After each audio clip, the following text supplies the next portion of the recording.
Boas tardes a todos e todas. Gracias por vir ao noso Centro Internacional de Prensa de Galicia a este acto de presentación da novela de José Francisco Rodil Lombardía que organizamos xunto co Ateneo de Santiago de Compostela, co que temos un convenio para desenrolar diferentes actividades, unha delas é esta. E gracias tamén por asistir a esta convocatoria un día que hai outras actividades aquí próximas e incluso de xornalistas. Hai un encontro iberoamericano de xornalistas aquí ao lado no teatro principal, algunhas caras vinas ali tamén antes, e agora temos este compromiso con o noso compañeiro Rodil Lombardía, que, como decía o Nobel galego Cela, o que resiste gana, e eu sempre argumentei ou engadín o que resiste e insiste. Rodil Lombardía insisteu na súa labor de escritor. Xa van 6, creo que, publicacións. Esta última sentencia que vai xunto a outras anteriores que eu creo que vai a ter un bo éxito, o que se chama editorial de venta, como vos tedes en riba nas mans ao seu texto. Con nos están, aparte do autor, está Francisco Candela, que é o directivo, vicepresidente, xerente do Ateneo, pero é un home coñecido no mundo da cultura, da política e da investigación e da ciencia en Santiago, porque foi profesor na Facultade de Económicas, e é coñecido tamén pola súa labor de defensa e promoción da cultura dende os seus cargos no Concello de Santiago de Compostela e na actividade tamén de compromiso social con unha cultura galega e compostelana. Tamén está Rafael Pérez Vega, neto do protagonista da novela Sentenza, que logo falarán del, porque, en fin, a premura das presentacións nestas épocas de Nadal fan que ter o libro, como tedes moitos de vós, pero non leelo. Entón non podo falar do contido que falará o autor e o neto do protagonista da novela, Rafael Pérez Vega. En primeiro lugar, doulle a palabra a Pancho Candela para que vos conte un pouco a actividade que supón presentar esta novela de Rodil, que é tamén membro do Ateneo, como moitos de vós de Santiago. Pancho, cando queiras. Moitas gracias. Eu vou a facer unha pequena introducción, de se escoita, sí? Unha pequena introducción tratando de contextualizar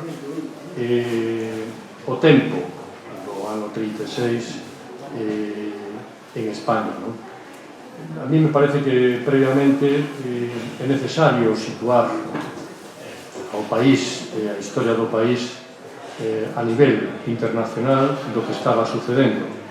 Eu quixera soliñar aquí 4 grandes eventos ou 4 grandes situacións que se produciron nos primeiros anos do século XX. En primeiro lugar, os 4 feitos que eu quixera soliñar serían as consecuencias e a situación en Europa despois da Primeira Guerra Mundial entre 1914 e 1918. En segundo lugar, a Revolución Rusa de 1917. En terceiro lugar, o xurdimento dos fascismos a partir dos anos 20. E en cuarto lugar, o crack económico do ano 1929. O impacto económico e social no conxunto de Europa que tivo a Primeira Guerra Mundial non só nas potencias vencedoras, Francia e Italia, senón nas perdedoras, Alemania, agravada esta última polo Tratado de Versalles, foron desoladoras para estes países, especialmente sobre a clase traballadora cuyos niveis de pobreza chegaban a situacións límites, con paro, salarios míseros. En segundo lugar, a Revolución Rusa de 1917 produxo un hondo efecto de repercusión internacional, constituindo un referente para o movimento obreiro e revolucionario e producido unha gran alarma na burguesía capitalista. Os partidos fascistas xurden precisamente nos primeiros anos 20, Italia e Alemania. En Italia alcanzan o poder xa en outubro de 1922, despois desa marcha sobre Roma impulsada polo partido fascista de Mussolini, e co imperativo, claramente, de purificar con la violencia esa sociedade decadente. Mais tamén xurdiu contra a Revolución Rusa e as loitas sindicais dos traballadores, sendo claramente apoiada pola monarquía existente, en el caso do rei Víctor Manuel, tanto como polos empresarios para hacer frente á crecente ola socialista. En Alemania, o partido nazi, formado tamén nos anos 20, consuma o ascenso ao poder de Hitler no ano 1933 e xa conocemos o seu historial previo como partido antisemita e antisocialista e o uso da violencia para acadar os seus fines. Deste xeito, penso que o xurgamento dos fascismos en Europa non é máis que outra resposta do capitalismo xa en crisis para frear o avance das ideas socialistas que xa tiñan fructificado en Rusia. En España, despois do fracaso dos partidos tradicionais da Restauración, en 1923, o general Primo de Rivera, como visto bo prace do monarca Alfonso XIII, dá un golpe de Estado que dura hasta 1930, onde despois hai outro general Dámaso Berenguer que inaugura a chamada dictadura.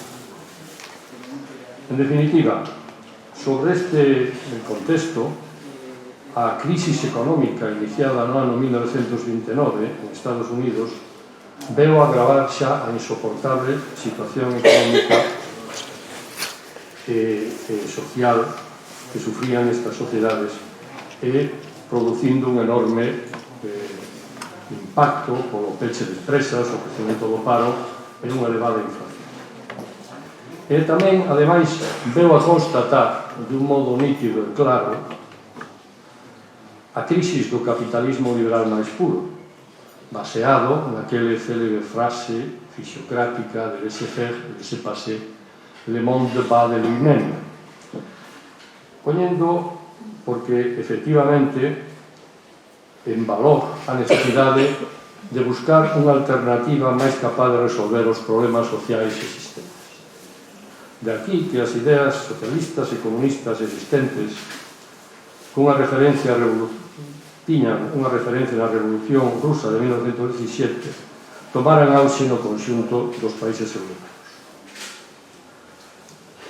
En España, ademais do impacto do crack do 29 neste mismo ano, constátase tamén o fracaso das políticas levadas adiante pola ditadura de Primo de Rivera e se puxo de manifesto a incapacidade dos gobernos monárquicos para facer fronte á gravedade da situación social en España, sendo tamén o desprestixio da monarquía outro elemento a maiores para como forma política, desprestixio da monarquía como forma política.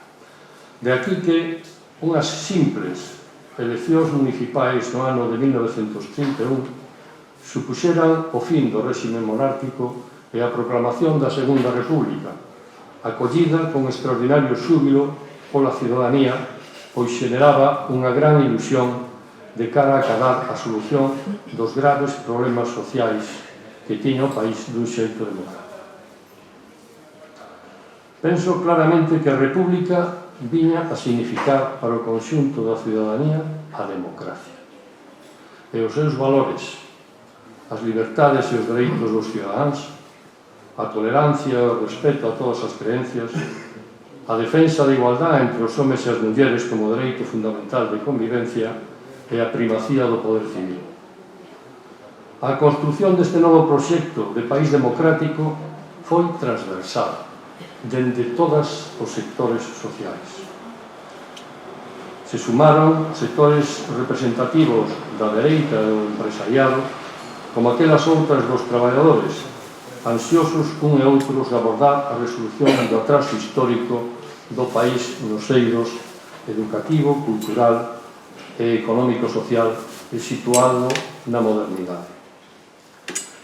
Pois ben, contra este proxecto republicano e democrático situáronse desde un primeiro momento as forzas monárquicas e aristocráticas, católicas trentistas e fascistas emerxentes, apoiadas xa sin ningún reparo algún por Hitler e por Mussolini, quenes, cunha parte dos militares, foron organizando a rebelión non só contra a República Democrática como forma política, senón contra todos aqueles cidadáns que simplemente non pensaran do mesmo xeito que eles para exterminar non xa as ideas, senón as persoas que as mantiveran.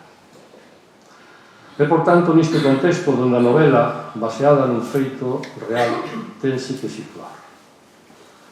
O autor, neste caso Rodil, a través dun traballo previo moi amplio e documentado, é capaz de relatar en primeira persoa do propio persoaxe, o Dr. Rafael de Vega, a súa intensa vida profesional e familiar, así como o seu compromiso político republicano-democrático, envoltos nun humanismo propio do seu traballo como médico, nun entorno social donde a injusticia e a desigualdade eran as que campaban na sociedade da época na que nos referimos. E leo: mi decisión de entrar en política, dice o persoaxe, obedeció a la necesidad de ayudar a cambiar la situación de atraso endémico de nuestro país. La ignorancia, la miseria, la desigualdad y la injusticia, y colaborar como mejor pudiera en la construcción de un proyecto democrático de progreso, dende un partido, Unión Republicana, que non era precisamente de esquerdas, nin formaba parte do Frente Popular que gañara as eleccións en febreiro de 1936. Reflexa, por tanto, os ancellos e os valores que empapaban aos republicanos aos que antes xa me referí. Mas era igual para os militares sublevados e os grupos fascistas, fundamentalmente a Falange, e as Juventudes de Acción Popular de la CEDA, cuyo objetivo non era outro que exterminar as persoas que profesaban calquera idea democrática, mesmo as máis moderadas como a que representaba o Dr. Vega. O seu encarcelamento e a parodia do seu xuicio por un tribunal militar, un consello de guerra, a JOC, reflexa moi ben a pretensión dos militares golpistas de crear un clima de terror entre a cidadanía que contribuirá a paralizar calquera acción de protesta cívica e a impoñer un estado dictatorial e represivo. Trátase, pois, dun claro testemunho do que representou esa guerra de exterminio, mal chamada guerra civil, contra a legalidade democrática republicana, impoñendo un réxime feixista que supuso unha gran traxedia para o país no seu conxunto e para os cidadáns durante máis de 40 anos. En derradeiro termo, eu quixera agradecer a Rodil esta novela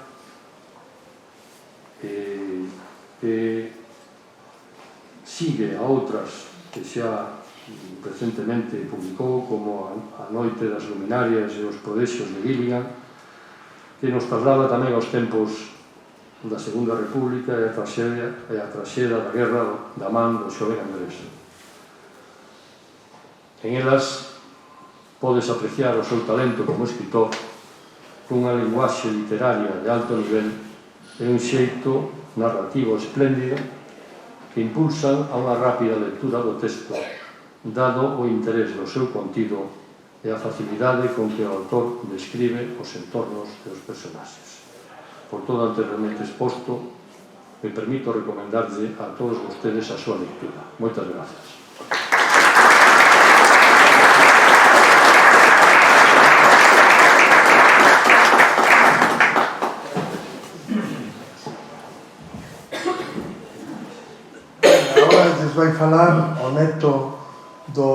protagonista da novela de Rodil, é mellor que el para falar do seu avó e do que representou na República e na historia, tanto como médico, como masón, como outras condicións que tivo e que se reflexan no texto de Rodil. Cando queira.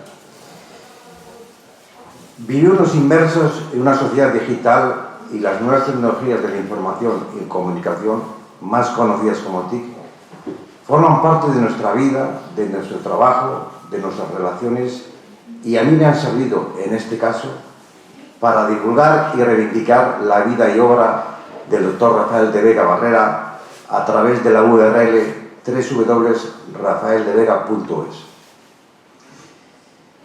La página web del Dr. Vega es una página abierta, dinámica, de todos y para todos, cuyo propósito es recuperar su memoria histórica en formato digital. Voy a exponer unos breves apuntes biográficos del Dr. Rafael de Vega que van a servir de prólogo para situar cronológicamente al personaje de la novela histórica que hoy presentamos. El doctor Rafael Esteban de Vega Barrera nació el 23 de abril de 1889 en el pueblo burgalés de Zoazal. Sus padres se llamaban Esperanza Barrera, natural de Valladolid, e Isaac de Vega y Ugarte, natural de Santiago de Compostela, siendo este último el médico de la localidad de Zoazal. En aquella época su padre también atendía a la cercana localidad de Quemada, a poco más de 2 kilómetros. Ambos pueblos son limítrofes del término municipal de Aranda de Duero en la provincia de Burgos. Estudió el bachillerato en Burgos, en el instituto del que su abuelo, el doctor Rafael de Vega Villarreta, era director. En Valladolid estudió medicina, como lo había hecho su padre y numerosos miembros de generaciones anteriores de la familia, desde la época de la reina Isabel II. Cuando finalizó la carrera de medicina se fue a Madrid con la intención de hacer allí la tesis doctoral. En el año 1916 estaba vacante la plaza de director municipal del Hospital de Lugo. Don Ángel de la Vega y Ugarte, catedrático de Ciencias Naturales del Instituto de Lugo, convenció a su hijo, a su sobrino Rafael de Vega, joven médico de 27 años que residía en Valladolid, para que opositase a la plaza. Concurre a la oposición que se celebra en la Facultad de Medicina de Madrid y allí, entre 12 opositores a la misma, se la adjudican a él tras realizar unos brillantes ejercicios. Llegó a la ciudad de Lugo en junio de 1916, después de haber aprobado las oposiciones a la plaza de director del Hospital Provincial, y al año siguiente ya hace una denuncia pública calificando de indignante la situación del Hospital Lucense con el siguiente pensamiento: los pobres y los desposeídos tienen derecho a la asistencia médica, porque el derecho a la salud es un derecho de todas las personas y ellos lo necesitan más. Precisamente este sería el principio fundacional de la Organización Mundial de la Salud, pero este organismo se creó 31 años después de que el doctor Vega Barrera expusiese públicamente su pensamiento, que llevó a la práctica en la medida de sus posibilidades. El doctor Vega Barrera fue el precursor en la provincia de Lugo, a principios del siglo XX, de lo que hoy llamamos medicina social. Desde el año 1917, la labor del doctor Rafael de Vega como ciudadano fue extraordinaria.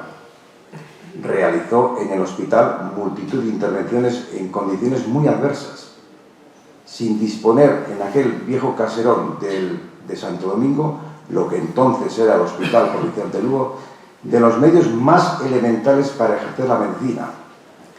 Grandes salas colectivas sin ninguna ventilación y mínimos servicios higiénicos. El quirófano era una habitación prácticamente sin instrumental, sin rayos X y sin contar con un laboratorio bacteriológico. Frecuentemente el doctor Rafael de Vega realizaba donativos, tratamientos médicos e incluso intervenciones quirúrgicas para las personas que no podían costearlas con su patrimonio personal. El doctor Vega Barrera tenía unos profundos conocimientos anatómicos, lo cual le permitía trabajar siempre en un campo operatorio exangüe y limpio. Quizás este sería uno de los motivos de su éxito. Es de subrayar que el doctor Rafael de Vega formó parte de la misión científica de España Médica en París en octubre de 1919, en representación de la provincia de Lugo, y aún le queda tiempo para colaborar en revistas médicas de toda España. Esta faceta publicitaria del doctor Vega Barrera, muy poco conocida, la había iniciado en 1913 al terminar su carrera de medicina. Ya a partir de la inauguración, el 29 de junio de 1930, del nuevo edificio como Hospital de Santa María de Lugo, tuvo el doctor Vega Barrera mayores posibilidades, atendiendo él mismo el servicio radiólogo. Ante la lentitud de la construcción del hospital, había construido él un sanatorio en la calle Montero Ríos con su propio patrimonio, donde realizó innumerables intervenciones con éxitos totales. Es francamente sorprendente cómo al día siguiente de tomar posesión de la plaza no regresó a Valladolid. Cualquier otro profesional lo hubiera hecho. Alguna razón debió de tener para no hacerlo. Salir de la Facultad de Medicina de Valladolid y venir al viejo caserón de Santo Domingo de Lugo no era una decisión para tomar con el espíritu pusilánime. El doctor Vega parecía ser feliz en aquel Lugo de principios del siglo XX. Fue un médico y político republicano muy querido en la ciudad, no solo por su gran empresa de conseguir un moderno hospital para Lugo, sino por el altruismo que practicaba con pacientes con escasos recursos económicos. El pueblo de Lugo era conocedor de su excepcional labor como cirujano, a la que habría que añadir otras virtudes que adornaban su personalidad, entre las cuales destacaba su sencillez y amabilidad en el trato, su cariño y afecto hacia los más desvalidos, su agudo ingenio y sobre todo una bondad infinita que se traslucía en todos sus actos. Hasta el 9 de febrero de 1930, la actividad política del doctor Vega quedaba inscrita en los límites de un pensamiento republicano entre amigos, por decirlo de algún modo, que no trascendía más allá del reducido ámbito de la popular tertulia del Salón de Columnas del Círculo de las Artes de Lugo. A principios de 1930 se constituye un grupo político con único vínculo de su fe republicana, y a tal efecto se nombra una comisión gestora presidida por el propio Rafael de Vega Barrera, identificándose al principio con el llamado Partido Radical de Alejandro Lerroux, que de radical no tenía más que nombre. Tras las históricas elecciones municipales del 12 de abril de 1931, se proclama en España la República 2 días después. Cuando a media tarde de aquel 14 de abril se puso en las oficinas de telégrafos la proclamación de la República, se organizaron entusiastas y espontáneas manifestaciones que se fueron concentrando en la Plaza Mayor ante el edificio del Concello de Lugo. Con anterioridad, el Comité Republicano que presidía el doctor Vega había impreso un manifiesto dando cuenta de los acontecimientos para terminar con estas palabras. Encarecemos al pueblo de Lugo cordura, orden y sensatez, serenidad y, sobre todo, respeto para todas las personas e ideas. Seamos buenos republicanos. Los republicanos tradicionales presentaron 5 días antes de las elecciones una candidatura encabezada por don Rafael de Vega Barrera. Como era de esperar, fue elegido diputado para aquellas Cortes Constituyentes. El doctor Vega fue diputado a Cortes desde el 18 de septiembre de 1931 hasta el 9 de septiembre de 1933, por la circunscripción de Lugo, con 43.716 votos obtenidos sustituyendo a Manuel Portela Valladares. Entre sus logros como diputado por Lugo fue conseguir que se aprobase la construcción de varias carreteras para la provincia de Lugo. El 18 de julio de 1936, fuerzas del Regimiento de Infantería número 11 de Guarnición de Lugo que mandaba el coronel Alberto Caso y Agüero, procedieron a declarar el estado de guerra y a detener a las autoridades civiles de Lugo. Tras el golpe de estado militar, el doctor Vega Barrera fue detenido por falangistas al ser acusado en permitir la entrada de grupos armados en el Hospital de Santa María de Lugo el 20 de julio de 1936, además de colaborar, supuestamente, con la dirección del movimiento de oposición al golpe de estado militar al cooperar con el gobierno civil en la toma de decisiones. Es enviado a la prisión de Lugo, hoy Centro Sociocultural o Bello Cárcere, donde sufrió todo tipo de humillaciones, maltratos y vejaciones. Ingresó en la prisión provincial de Lugo el 24 de julio de 1936 sobre las 7:30 de la mañana. El último domingo de agosto aún estaba en régimen abierto. Luego siguió una larga incomunicación absoluta de más de un mes, durante la cual no se le permitió ni tan siquiera recibir correspondencia alguna. Tras la muerte del doctor Vega el 21 de octubre de 1936, la familia fue desposeída de todos sus bienes y tuvieron que irse a vivir a León con unos familiares durante los meses que duró la guerra civil. Posteriormente fijaron su residencia definitiva en Valladolid, en la calle Calixto Fernández de la Torre. El sanatorio privado del doctor Rafael de Vega, su finca de la calle Montero Ríos y todos sus bienes fueron incautados por el nuevo régimen. Su esposa e hijos tuvieron que luchar durante muchos años para recuperar su patrimonio familiar. Se les impuso una multa mancomunada de 1,5 millones de pesetas de las de antes del año 1936. La antigua residencia del doctor Vega fue tiroteada y saqueada en presencia de la mujer e hijos, en repetidas ocasiones cuando estaba en prisión.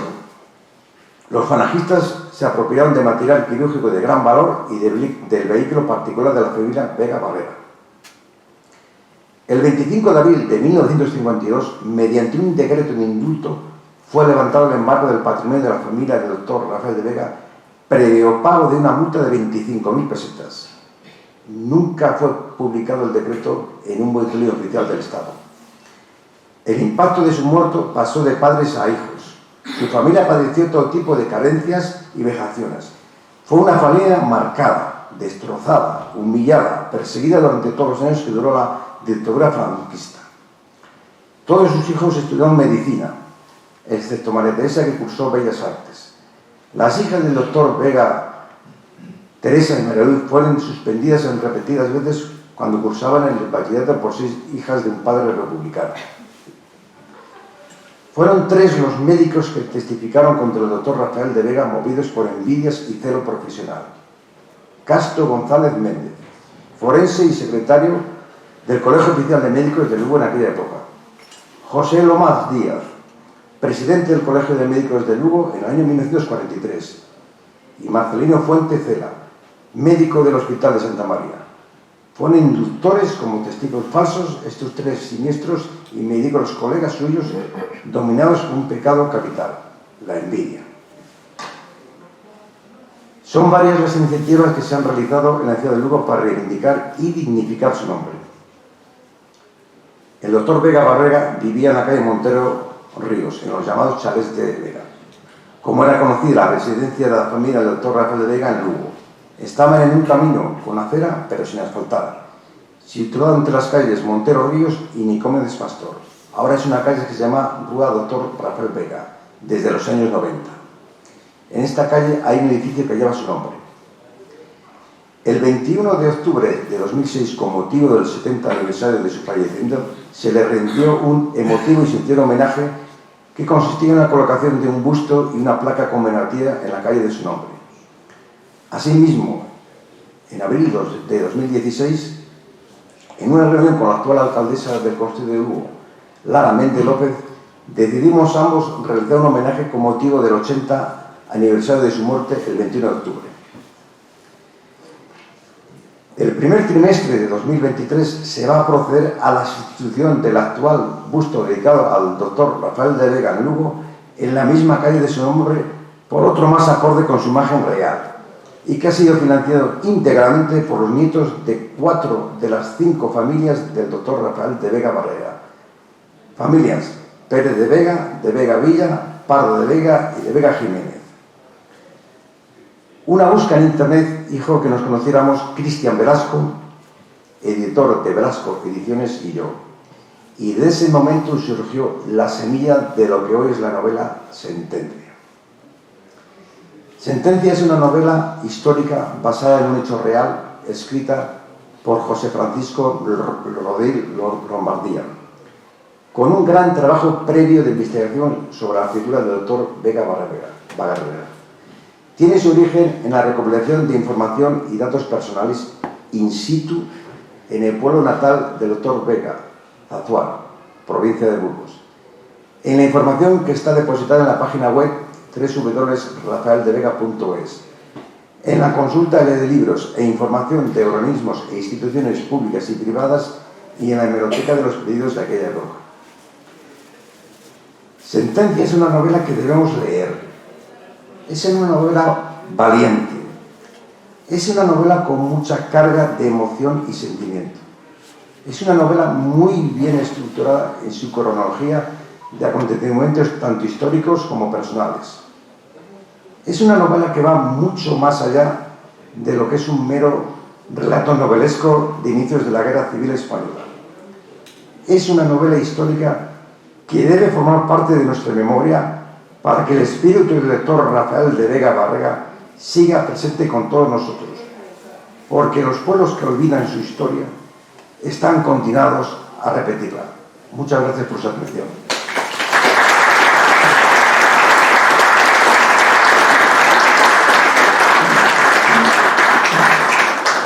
Gracias. Ahora vamos a darle a palabra ao autor, dúas pinceladas somente de Rodil Lombardía. É un xornalista coñecido. El di que escribe a veces, que non é escritor, pero eu creo que ten madeira de escritor. Xa non é porque esta seña a sexta novela que escribe, o sexto libro, moitos deles editados por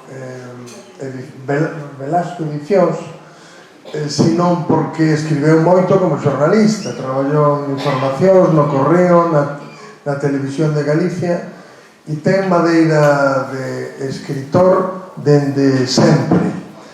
Eu quero que teña a longa vida como escritor, como tivo como xornalista e profesional dos medios de comunicación, e membro da nosa asociación da prensa de Santiago de Compostela, que promove este centro que os acolle por iniciativa da Federación Española de Periodistas FAP. Rodil, cando queiras. Gracias, pastor. Bueno, antes de nada quero dar as gracias a todos os asistentes, que son moitos. Eu pensei que iba a haber menos, pero haber moitos actos hoxe en Santiago, como además de presentación de libros. Vexo moitas caras amigas entre os asistentes. Dou as gracias ao Ateneo de Santiago, ao seu presidente, o profesor Rivadulla, e ao vicepresidente que está aquí ao meu lado, Pancho Casal, por acollerme, pois xa creo que é o terceiro libro que me acolleres no Ateneo, e ao Centro Internacional de Prensa de Galicia, a Luís, o presidente e pastor da directiva da Asociación de Periodistas de Santiago, tamén da directiva do centro, porque estou tamén na miña casa, porque eu son socio desta casa, igual que do Ateneo. Teño que agradecer especialmente ao profesor Candela a introducción que fixo, fixo o contexto sociopolítico no que se desenvolve a novela, e, por suposto, a Rafael de Pérez de Vega, por vir a propósito desde Zamora. De propósito, habías estado en Lugo la primera vez y creo que te apuntas a Burgos. Te agradezco mucho porque has hecho ahí una semblanza de tu abuelo que me ha gustado mucho. Bueno, exigencias do guión e sobre todo do meu editor, Velasco, Cristian Velasco, que quer gravar este acto, por lo menos a miña intervención, para enviala a distintas asociacións de memoria histórica de España e tamén de países de América, os de fala hispana. Entón, teño que facelo en castelán. Bueno, eu vou intentar ser moi breve a falar da novela un pouco. Sentencia, que está publicada por Velasco Ediciones, como xa se dixo, narra a vida, pasión e morte do eminente médico burgalés Rafael de Vega Barrera, 1899-1936, que foi ajusticiado en Lugo polos militares golpistas, como xa se dixo aquí tamén, nos primeiros meses da Guerra Civil.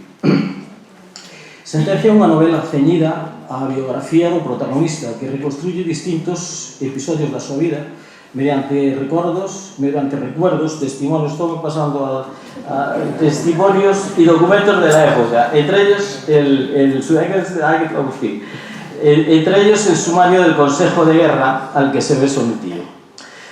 Reconocido cirujano y uno de los pioneros en proclamar el derecho público y universal a la salud, el doctor de Vega dirigió el Hospital Municipal Lucense y promovió en la ciudad la construcción de un nuevo complejo clínico, modélico en su tiempo por su configuración, equipamiento y calidad de los servicios que prestaba. Desde el inicio, la novela nos sitúa en la cárcel municipal de Lugo, donde el protagonista, en las largas horas de incomunicación y angustia como preso político, hace repaso de sus 47 años de existencia, a la vez que expresa los padecimientos a que le someten sus verdugos y las condiciones deplorables en las que se ve obligado a subsistir durante cerca de 4 meses.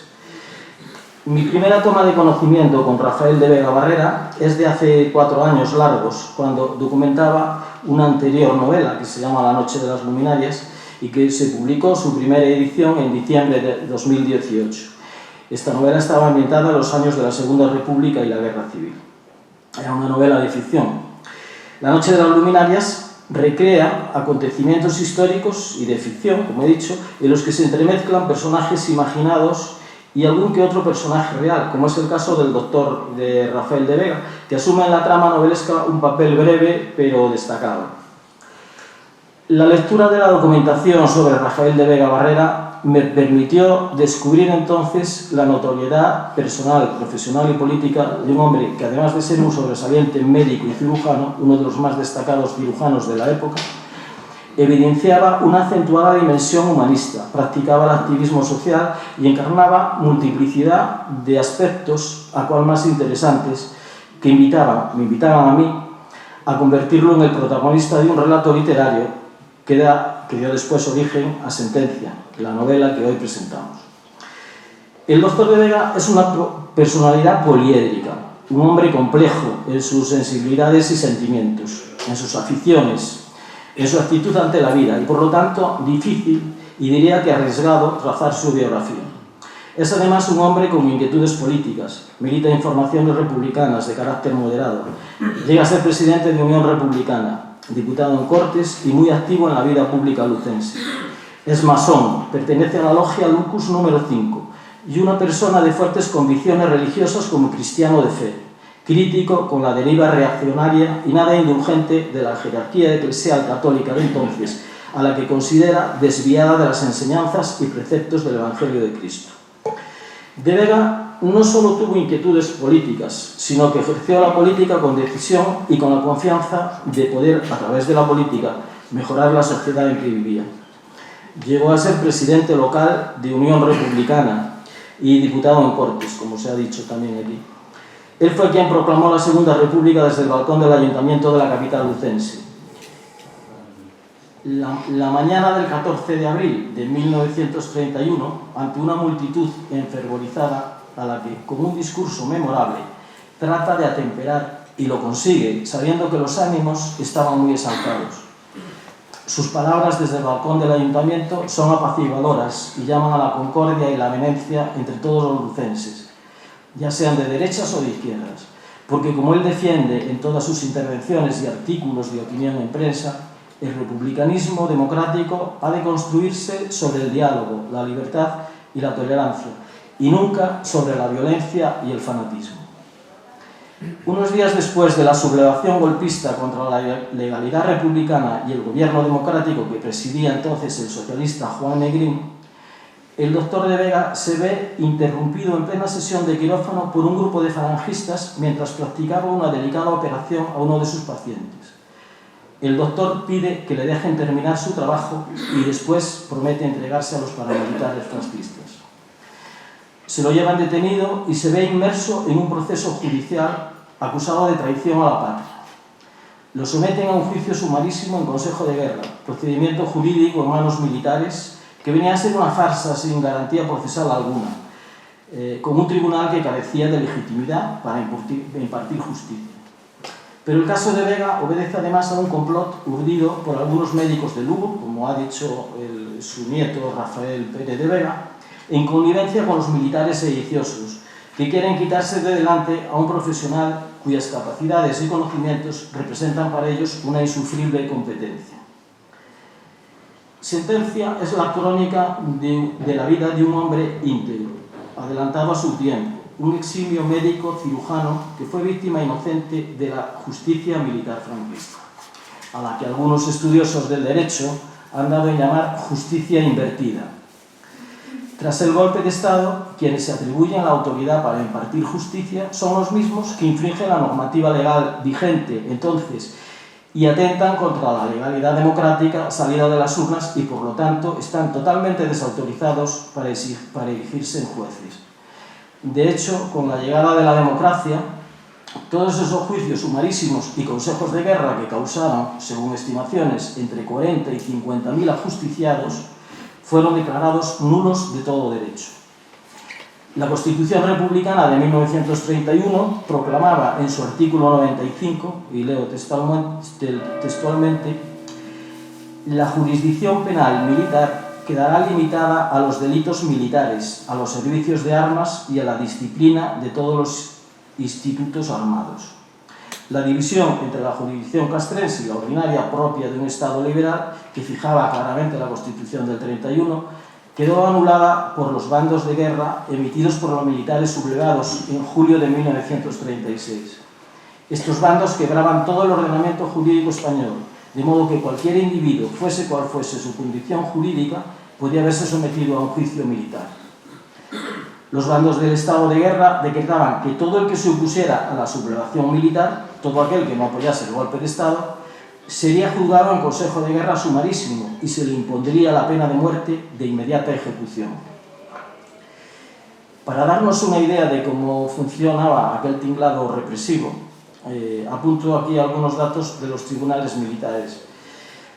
En relación con la formación de los tribunales, la celebración de consejos de guerra se regulaba por el Código de Justicia Militar de 1890. Los tribunales estaban formados por un presidente y 6 vocales, uno de los cuales actuaba como ponente, además del fiscal y del abogado defensor. Todos ellos pertenecían a la carrera militar y sin que se les exigiera formación jurídica alguna, salvo al fiscal, que solía pertenecer al cuerpo jurídico del ejército.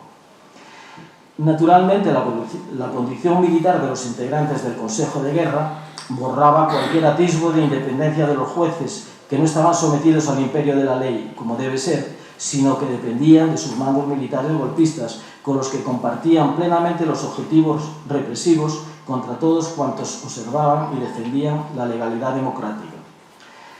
En un momento de la novela, el personaje principal recela del tribunal que lo juzga y lo tacha de mascarada. Ven aquí en uno de los capítulos finales y leo textualmente, dice: he sabido hoy, que hoy, eso lo dice el condenado Rafael de Vega, he sabido que hoy se reúne a deliberar el Consejo de Guerra, que habrá de dictar mi sentencia, sea lo que Dios quiera.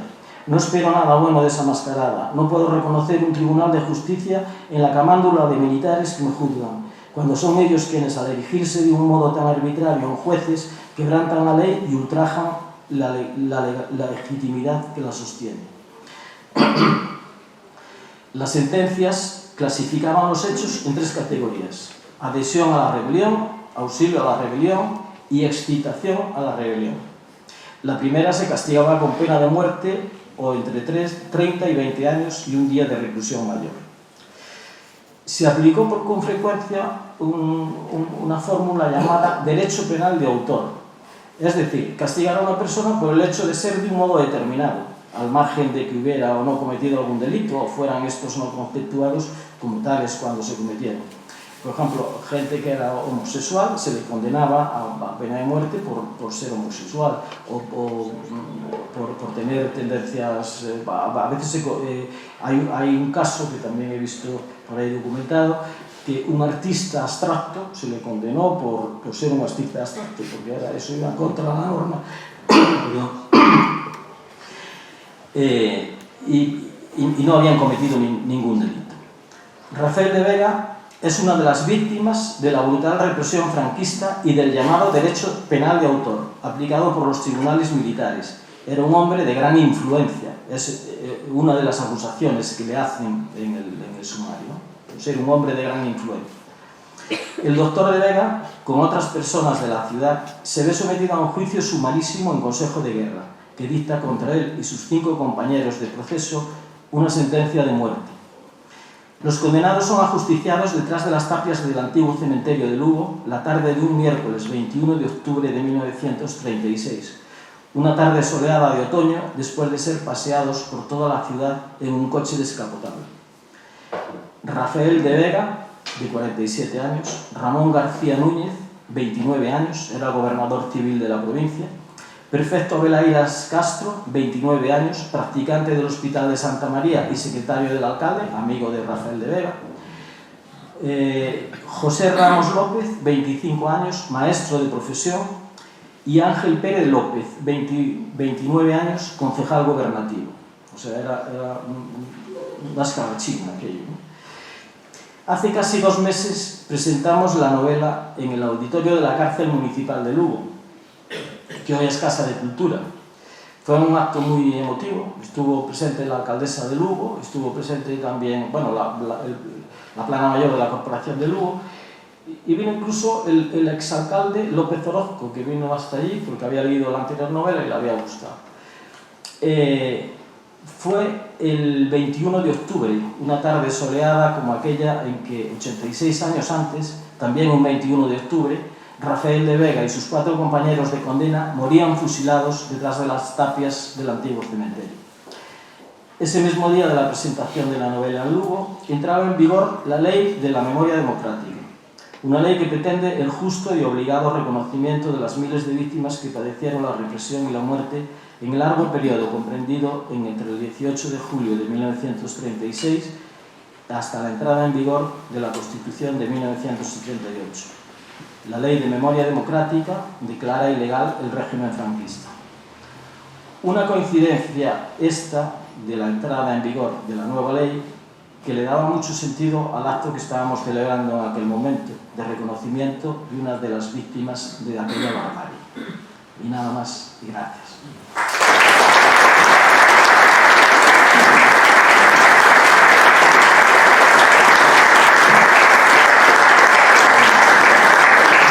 Muchas gracias, Francisco Candela, Rafael de Vega y autor de sentencia, José Rodríguez Lombardía. Gracias a todos. Buenas noches.